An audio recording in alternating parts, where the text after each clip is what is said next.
Novo leto, nove priložnosti, novi začetki, nov podcast Zavoda za zaposlovanje z naslovom Za kulisami trga dela. In prva epizoda 2025-2026 od številk do ljudi.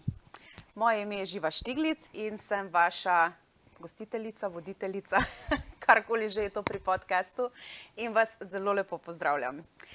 Zdaj pa mogoče je med vami še vedno kdo, ki se mu zdi trg dela ne preveč zanimiva tema. No, če ste to vi, zagotovo še niste spoznali naše generalne direktorice, Grete Metke Barboš-Krbinc, ki je po mojem mnenju največja ljubiteljica tematike trga dela, kar jih poznam. In iz osebne izkušnje lahko povem, da s svojim entuziazmom in strastjo lahko narediš še analize pa številke za človeka zanimive. Iz osebne izkušnje lahko to povem. Tako da, Metka, pozdravljena. Pozdravljena. Boš kaj povedala našim gledalcem? Seveda, glede na to, da je začetek leta, bi vsem res vošla srečno, zdravo, uspešno in čim več dobrih priložnosti na trgu dela. Tako je. In zdaj greva kar na vprašanja.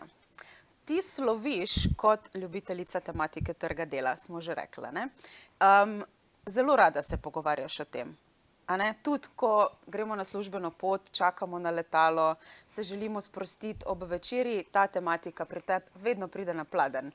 In mene pa zanima, kaj ima ta tema, kaj ima trg dela, kar nima nobena druga tema in zakaj se z nje k trgu dela ti vedno znova vračaš?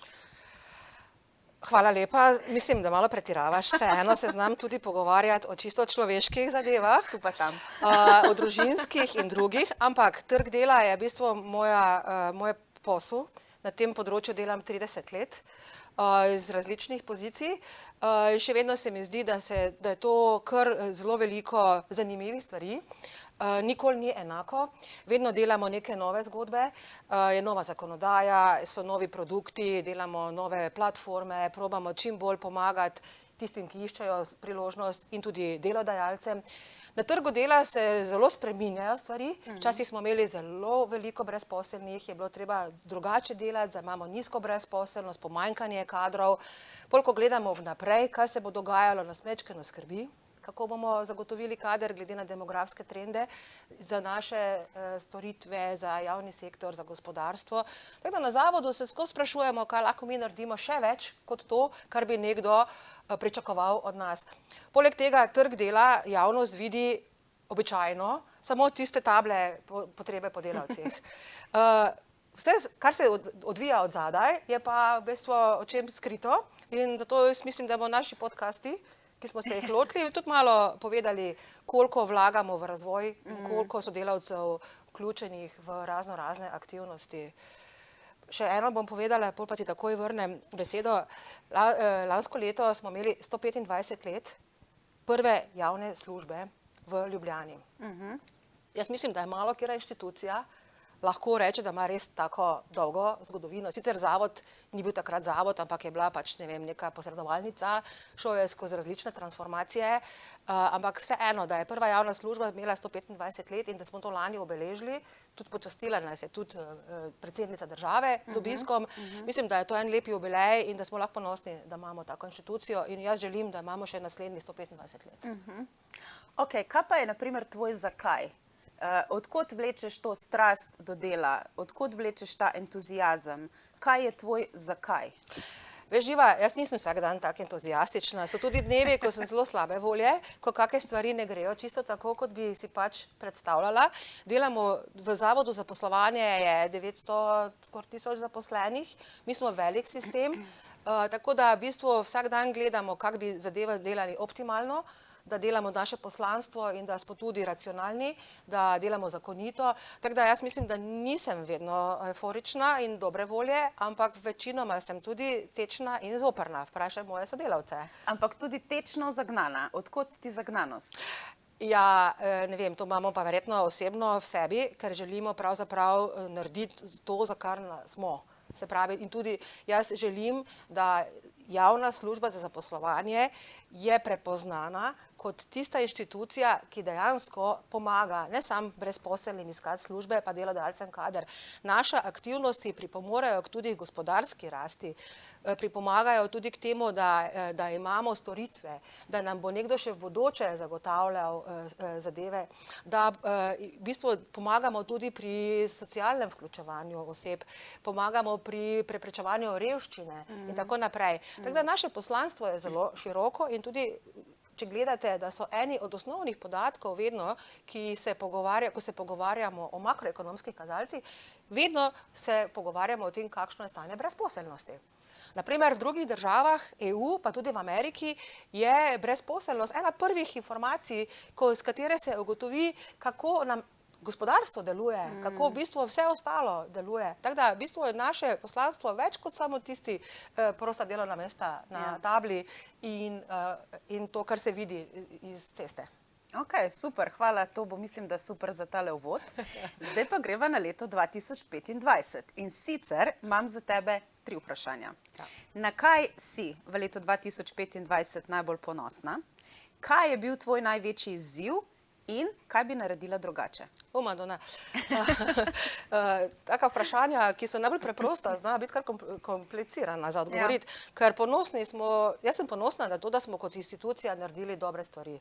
Da smo pravzaprav lansko leto zabeležili najnižjo brezposelnost, odkar imamo samostojno Slovenijo. Pod 43.000 smo imeli celo, sicer pol konc leta gre vedno malo gor. Tako zmanjšali smo dolgotrajno brezposelne, zelo smo jih zmanjšali in sicer jih imamo zdaj tam cirka 18.000, da vam povem, da smo imeli pred leti teh dolgotrajno brezposelnih oseb, ki so več kot 1 leto prijavljene na zavodu, smo imeli včasih celo čez 60.000. Da so zdaj padli na 18.000 je v bistvu eno pomeni, da trg dela pač nekaj naredil, drugo pa tudi moji sodelavci. Za pomočjo tem osebam, za vključevanjem tudi v aktivno politiko zaposlovanja. Tako da mislim, da smo ponosni predvsem na te naše rezultate.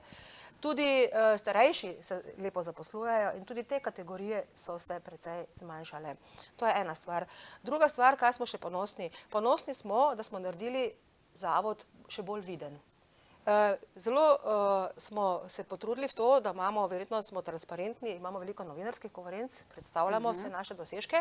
Poleg tega pa mislim, da je bil en velik premik narejen v to, da gremo bolj ambiciozno tudi se pokazati v naših dogodkih. Mi smo lansko leto imeli čez 40 zaposlitvenih kariernih dogodkov raznoraznih, od tega 4 nacionalne. To se prej ni dogajalo. Imeli smo na gospodarskem predstavišču, imeli smo v Kopru, Celju, v Mariboru, vse slovenske dogodke, kjer smo povezovali celo Slovenijo, kjer je bilo, mislim, da je bilo preko 50.000 obiskovalcev teh dogodkov in to je tudi, jaz mislim, zelo dobro sprejeto, ker to je tudi ena stvar, kjer se vidi, kak je trg dela dinamičen. Da delodajalci ponujajo tudi dobra delovna mesta, tam se tudi vidi konkurenca, ko so zraven en zraven drugega kandidati lahko se hitro primerjajo, kje so boljše možnosti. Poleg tega se tudi rušijo stereotipi, da so med brezposelnimi osebami taki, ki nočejo delati. To me boli. Kajti na Zavodu za zaposlovanje, to bomo pa vedno povedali, mi nismo penzija, tu ljudje niso v pokoju, tu se zahteva, da se išče služba. In seveda, če ima nekdo zdravstvene ovire in druge, da to upoštevamo pri naših aktivnostih, ampak vseeno, to ne pomeni, da si tukaj in da vleče socialne transferje, ampak je treba iskati službo in biti aktivn. In to vedno bolj tudi poudarjamo in temu dajemo vedno večjo pozornost.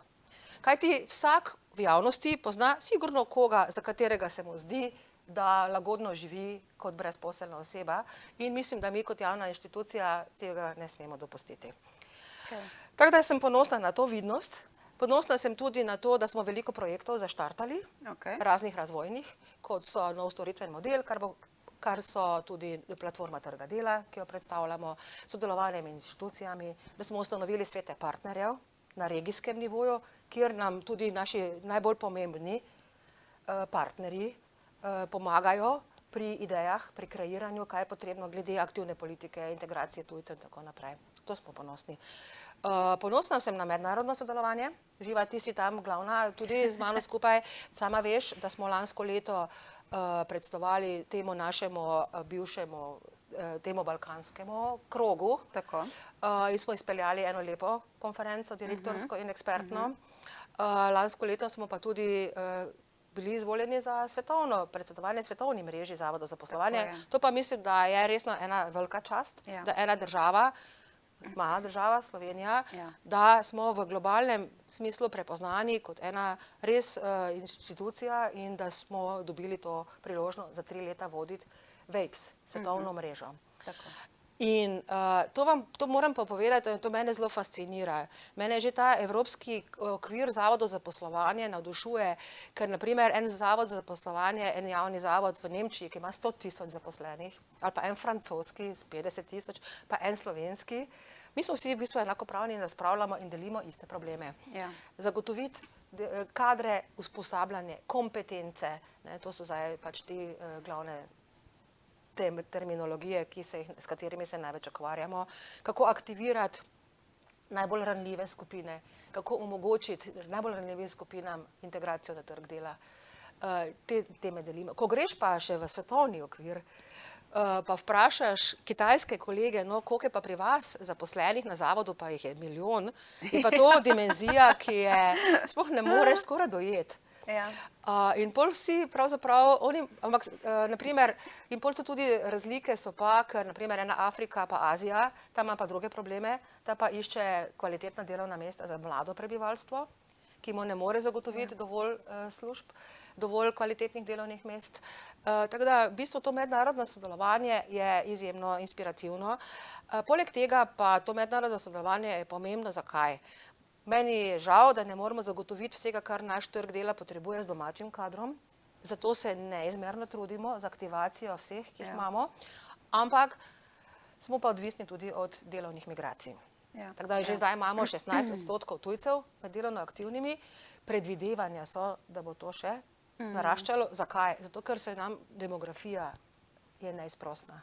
Lansko leto je manj kot 17 000 rojenih otrok, to pomeni, da se generacije manjšajo, da se bo težko nadomeščalo že to, kar baby boom odhaja z trga dela, ko so večji kontingenti, ki grejo v pokoj, tako da nam 6-7 tisoč tako FTE na leto zmanjka. Se pravi, treba bo imeti tujce. Zdaj pa kaj je naš izziv tukaj? Vsekakor bi radi, da ti tujci so sprejeti, integrirani, da se njihove pravice spoštujajo.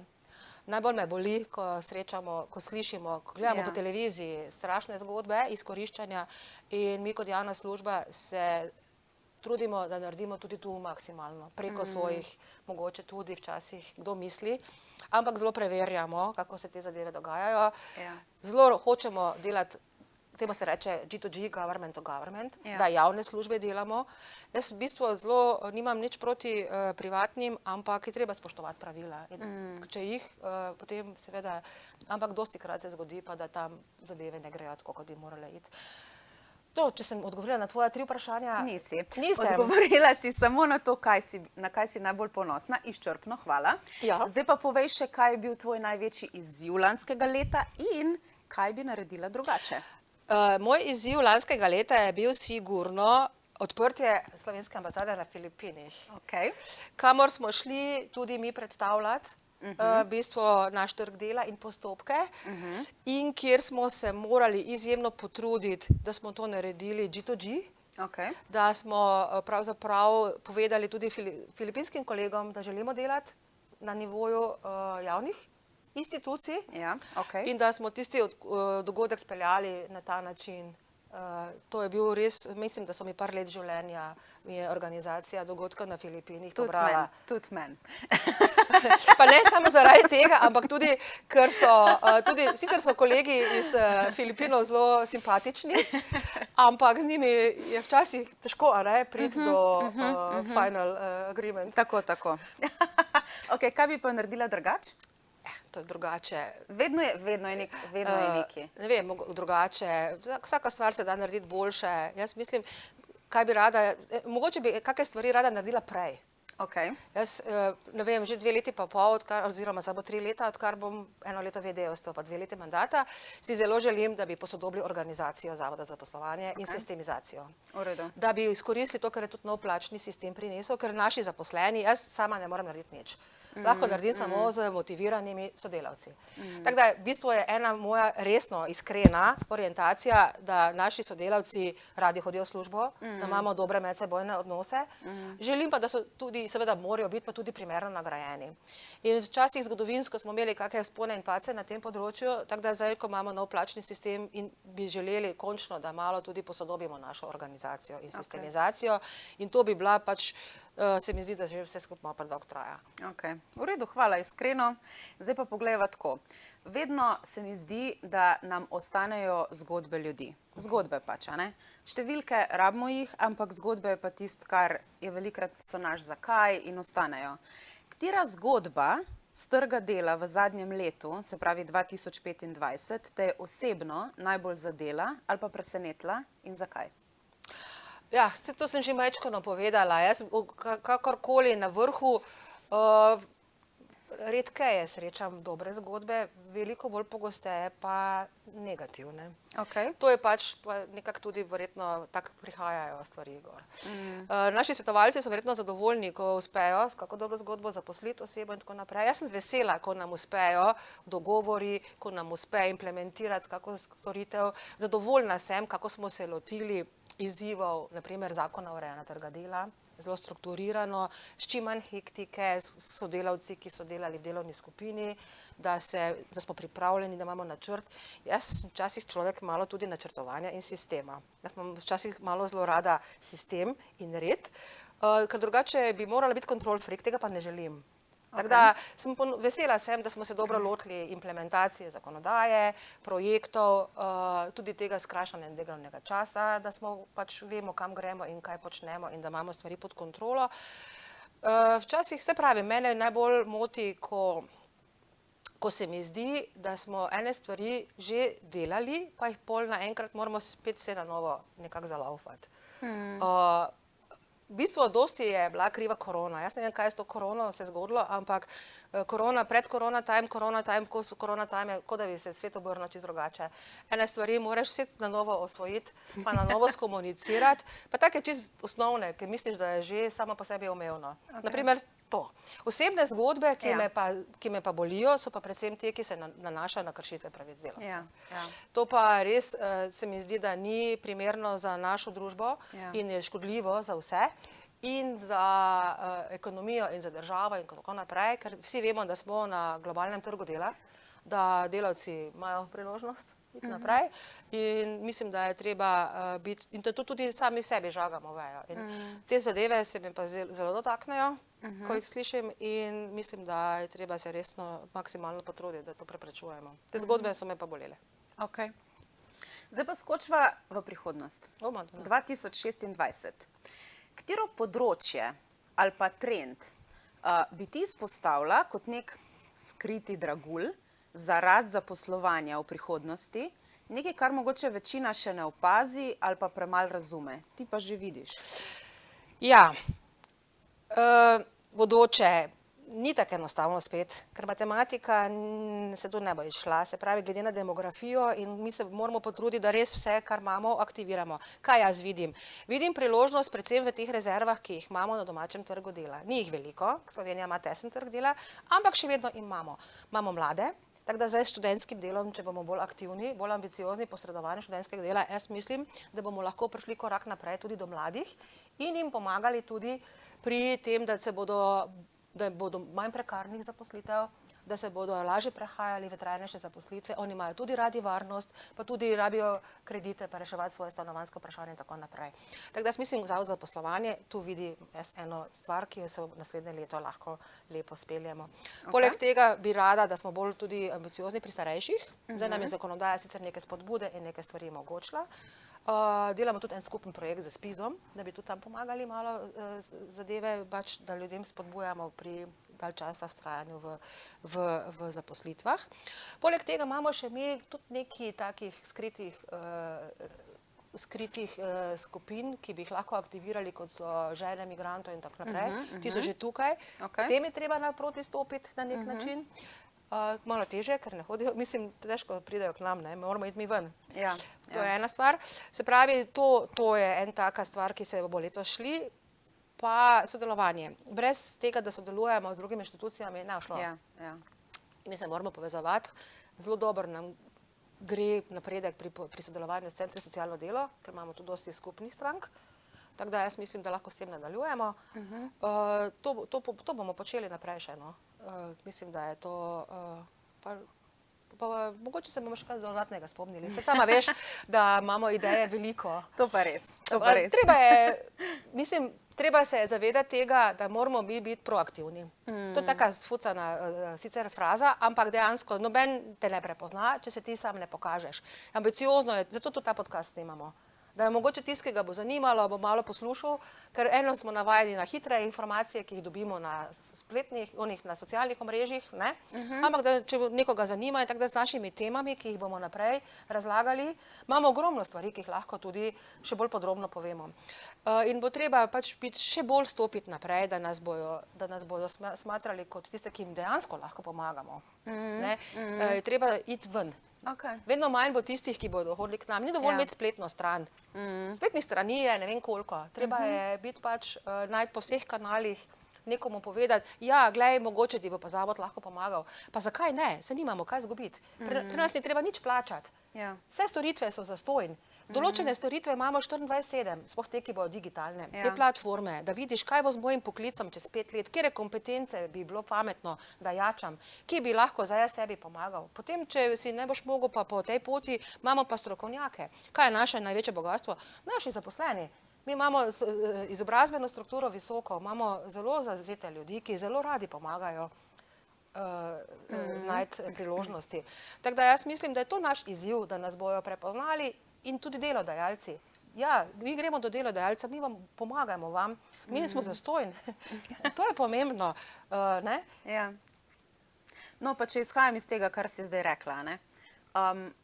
Ko sem jaz prišla na zavod, mi je bilo včasih, ker nisem nič štekala, kaj ljudje govorijo. Eni so rekli, ja, glej, tole imaš APZ, tole imaš UDM. Jaz sem bila tako, pa kaj je to APZ, kaj je to UDM? In če se navežem na to, ko si prej omenila ene par zanimivih projektov, ki smo jih letos zaštartali. In če rečeva, da tale podcast gleda nekdo, ki ne ve veliko trgu dela, bi pa rad zvedel, kaj bo imel en državljan Republike Slovenije od teh projektov. Da jim povej po domače, da bojo ljudje vedeli, kakšne projekte smo zaštartali. No, projektov imamo več. Novi storitveni model. Naprimer, preko tega projekta bojo lahko, ko bomo imeli tudi spletne, imamo v ozadju, smo zrihtali, da bomo imeli kompetence. Zakaj smo šli v to? Zato, ker glede na to, da je tako malo brezposelnih, če iščemo samo po izobrazbi, po diplomi, skoraj ni meča. Se pravi, ti iščeš nekega in potem ne boš dobila zadetka. Če gremo po kompetencah, če ti sebe oceniš, ja, jaz pa znam to, pa to, pa to, ker sem to že v svojem življenju delala in delodajalec išče tudi po nekih kompetencah, bosta pa mogoče na 50% prišla skup. Ampak je to še vedno več kot nič. In delodajalec bo videl, aha, imam pa enega 60-50, pa bomo doflikali še s kakimi skillsi zraven, pa bo oseba tudi, to je ena stvar. Od tega bojo imeli eni in drugi. Razumem. Poleg tega, zakaj to delamo? Ker mladi bojo vedno bolj uporabljali digitalne poti. Jaz ne grem na banko, že ne vem koliko cajta, ne. To je treba imeti vse on digital. In potem, se pravi, naša ambicija je, da bi dejansko se oni lepo poservisirali, tisti, ki so si to seveda sposobni, ostalim bomo seveda še vedno pomagali, ker nočemo imeti Daniel Blake zgodbe pri nas. Poznate to filmsko sicer sceno? Jaz ne poznam, ampak se dobro, ti bom povedala. No, v glavnem, glede na to bi mi, ker naši, tisti, ki so pa pri nas, še posebno oni, ko so res daleč od trga dela, rabijo pa res veliko naše pomoči. In zdaj za enkrat je zelo težko jih videti, zelo pogosto. Mi bi pa zelo radi, da jih večkrat vidimo in da jih tudi spodbujamo na tak način motivacijsko kaj in tako bolj spremljamo. Se pravi, zato delamo ta projekt, da bomo lahko se tudi posvetili tistim, ki rabijo pa našo osebno zagnanost, osebno prisotnost, osebni angažma še v večji meri. To je ena stvar. To platforma, ko delamo skupaj z ministrstvom, to so projekti iz ESS-ja. To nam bo pa pomagalo pri kakih odločitvah. Otrokom, zaposlenim, brezposelnim, strokovni javnosti, ker tukaj zaenkrat imamo, ta projekt še raste Imeli bomo tudi te srednjeročne in potem tudi dolgoročne še napovedi. Ministrstvo za delo je že tudi izračunava po poklicih in po kompetencah in ko bo to pripeljano v platformo, bo to tudi pomagalo pri odločitvah. Zakaj je to pomembno? Ker se je treba pametno odločiti, informirano. Odločitev bo še vedno na osebi. Ali na otrokov, v katero šolo bo šel, ali kako bo spremenil svojo kariero. Ampak, da se ti informirano odločiš in da vidiš, eno je stvar, kar te zanima, pa da imaš šolski program, drugo pa kaj trg dela dejansko bo potreboval čez nekaj časa.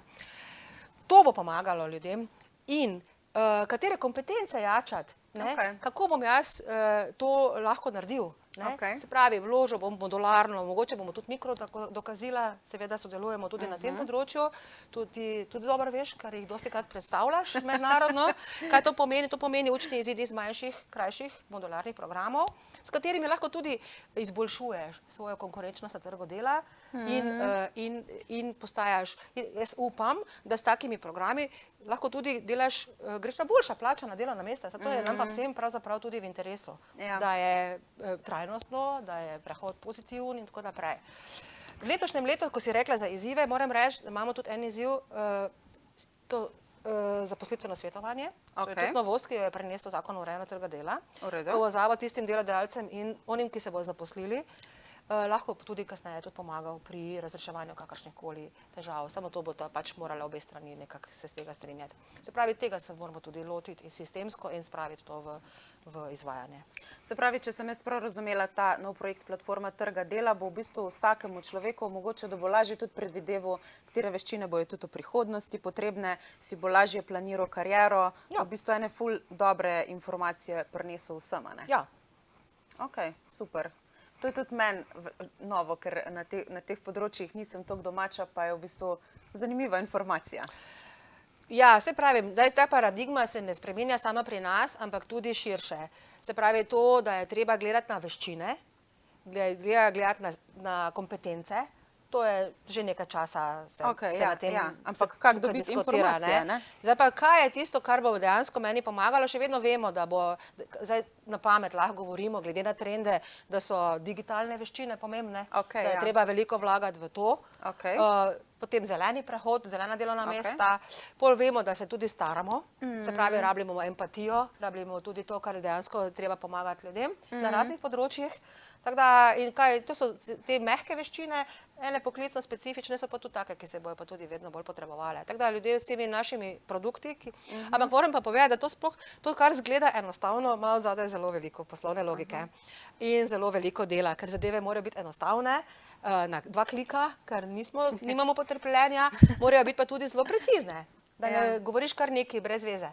Tako da, to so kar veliki razvojni projekti, ker tudi dolgo trajajo kar neke vložke in veliko usklajevanja, tako da, ampak mislim, da bodo pomagali trgu dela in državljanom. Ok, veš, kaj me še zanima? Rekla si že parkrat, da se vse ful hitro spreminja pa to, ne? Katero prepričanje o trgu dela se ti zdi, da ne drži več, ampak se ga kar še oklepamo? Drži to, da na primer, da so vsi, ki so na zavodu za zaposlovanje, da nočejo delati. Ker vam povem, jaz tukaj naše... Ne drži to, ne? Ne drži. Lahko, tudi pravim, če se kdo uspe izmikati nekaj časa, ga bomo že slejko prej ujeli. In to v bistvu, da na tem tudi veliko delamo. Vsak je lahko tudi nekaj časa brezposeln, jaz sem bila tudi. Jaz sem bila leta 93, mislim, da kar pol leta brezposelna. Ne vem, si bila ti na zavodu prijavljena? 2 meseca. No in kak je bilo? Ja, meni je bilo fajn. Meni pa ne. Jaz pa povem, da ne, ker sem pričakovala malo več in nisem dobila. In takrat sem rekla mojemu svetovalcu, ne se ukine on in je rekel prav. On me pa čez par let vprašal, Metka, imaš dobro službo? Sem rekla, ja. Je rekel, pa si zadovoljna? Sem rekla, ja. Je rekel, no, potem sem bil odličen svetovalec. Evo. Ti si do cilja prišla. No, vidiš. No, glej. Ampak pričakovanja imamo različna, ne. Naše stranke imajo različna pričakovanja in tudi potem niso vsi zadovoljni z nami. Eni niso zadovoljni zato, ker jih preveč hočemo aktivnosti od njih, pa bi radi mogoče bolj imeli mir, pa tega ne pustimo. eni bi pričakovali, da bi več z njimi delali, da bi jih pogosteje, da bi jim tudi več nudili. Tako da jaz mislim, da se tudi mi transformiramo v to, da vedno bolj gremo tudi na potrebe strank in da jim probamo pa dati to, kar pač potrebujejo čim prej. No, sicer pa itak pa veš, da ne more biti, da ni nikoli tako, da so vsi zadovoljni s tabo, ker nisi Nutella. Jaz nimam rada Nutelle, ker mi No je presladka. dobro, pa prosim, to je šala, deli Jaz, se. saj je šala, samo ti povem, da z Nutello tudi jaz nisem zadovoljna. Poleg tega pa je Nutella, so rekli, za slovenski trg slabša kot za nemški. Tako da pozabi Nutello, reči kaj božga. Ja, kao, dej. To je bila moja šala, tako da pejt mal s tem. Ok, v redu. Ja, jaz vem, da niso zadovoljni vsi z mano, ker to je logično. Sicer mi malo kdo to upa povedati, ker je pravzaprav, ne vem, kak bi, sej, če mi povejo kritiko, jo sprejmem. Tvojo ja, ne? Mojo vedno. No, ok, v redu. Mojo vedno. Pa še nisem tako daleč. Mislim, da je to treba ohraniti, da ti lahko sodelavci povejo, če kaj ni v redu. Ja. Jaz mislim, da imamo odprte kanale do sodelavcev, tudi do sindikata sveta delavcev, da komuniciramo odprte zadeve in da jaz vedno pravim, če je nekaj možno, pa če je zakonito, če lahko, zakaj ne. Da res probamo ljudem, našim sodelavcem narediti to, kar pač jim lahko nudimo. In mislim, da tudi veliko vlagamo naše sodelavce. Pravzaprav se vsi skupaj malo staramo. Se boš videla, hitro minejo leta. Jaz sem bila tudi pripravnik, pa sem zdaj že še malo do penziona. Ja, zelo hitro mine. Prosim, ne zaidimo zdaj v te neke žalostne vode. Ni žalostno. Tragične. To je realnost. Včasih mladi mislim, kaka penzija, kje bo to? Ne, penzija bo zelo hitro prišla in bo zelo odvisna od tega, koliko bomo pač Ok, preden te v te vode preveč zanese, greva se za zaključek eno igrco. A že zaključujemo? Ja, čas hitro teče. Moš ti nekaj vedeti, da mlajši nimamo takega attention spama in ta mene pol ure še zdržimo, pa tako da bova počas zaključile. Sem vam zelo šparala, nisem vas dosti podatki zasipavala. Nisi. Super je bilo, ampak deva se zeleno igrco. Nekaj moraš izbrati, ok? Nekaj izbereš, nekaj daš ven. Krog 1. Stabilnost zaposlitev ali fleksibilnost dela? Kaj zbereš? Oh my god. Ja, nekaj moraš reči. To je taka hitra igra, drugače. Fleksibilnost. Ok. Fleksibilnost dela ali višje plače? Ja, višje plače. Višje plače. Višje plače ali razvoj znanj in vseživljenjsko učenje? Ja, razvoj znanj in vseživljenjsko učenje. Razvoj znanj in vseživljenjsko učenje ali privabljanje tujih talentov? Razvoj znanj in vseživljenjsko učenje. Ok. Razvoj znanj in vseživljenjsko učenje ali zadržanje domačih talentov? Zadržanje domačih talentov. Zadržanje domačih talentov ali tehnološka prilagodljivost? Tehnološka prilagodljivost. In evo, kar ostane, je tvoj steber trga dela za 2026, torej tehnološka prilagodljivost. Zdaj pa še kako besedo o tem. Ja. Letošnji dobitnik Nobelove nagrade za ekonomijo, Filip Agona, je en od 3 dobitnikov, je povedal, da za tehnološko prilagodljivost je ključnega pomena, da imajo osebe, ki izgubljajo službo zaradi tehnoloških sprememb, avtomatizacije, robotizacije, umetne inteligence, oskrbo strani Zavoda za zaposlovanje, da imajo socialno varnost, se pravi nadomestilo v tem času in tudi podporo institucije in tudi podporo skozi aktivno politiko zaposlovanja. Resno. In je to zelo pomembno. Je treba to zelo jačati. Zato, ker vedno več bo teh tehnoloških presežkov in tranzicij in ljudje morajo imeti support v tem času. In če imajo dober support, lahko tudi zelo hitro prehajajo do tehnoloških sprememb in do napredka v tehnologijah. To je spravo skozi algoritme in to dokazal po svojih ekonomskih nekih znanstvenih metodah, ampak zaključek je točno to. Relativno radodarni sistemi socialne varnosti, ta flexicurity, točno ta flexicurity je spet potegnil, ko je že od nekdaj, to so Skandinavci izumili, je bilo pred leti pri nas to zelo, ampak to je spet to, kar je pomembno. Ta fleksibilnost, se pravi prilagajanje in ta support security. In to je zavod za zaposlovanje. In če hoče ena družba napredovati tudi na tem področju, tehnološkem, je zelo dobro, da ima zelo dobro podporo v tem prehodu. In to je naše poslanstvo. Ok, super. In evo, s temle stebrom za leto 2026 in naprej zaključujemo našo prvo epizodo novega podcasta. Hvala lepa, Živa, Bilo je kar zabavno. No? Ja, hvala. Upam, da se tudi vam zdi zabavno. Hvala tebi, Metka, da si se odzvala in hvala vsem, ki ste bili z nama in se vidimo spet za kulisami trga dela. Prav, nasvidenje. Čau.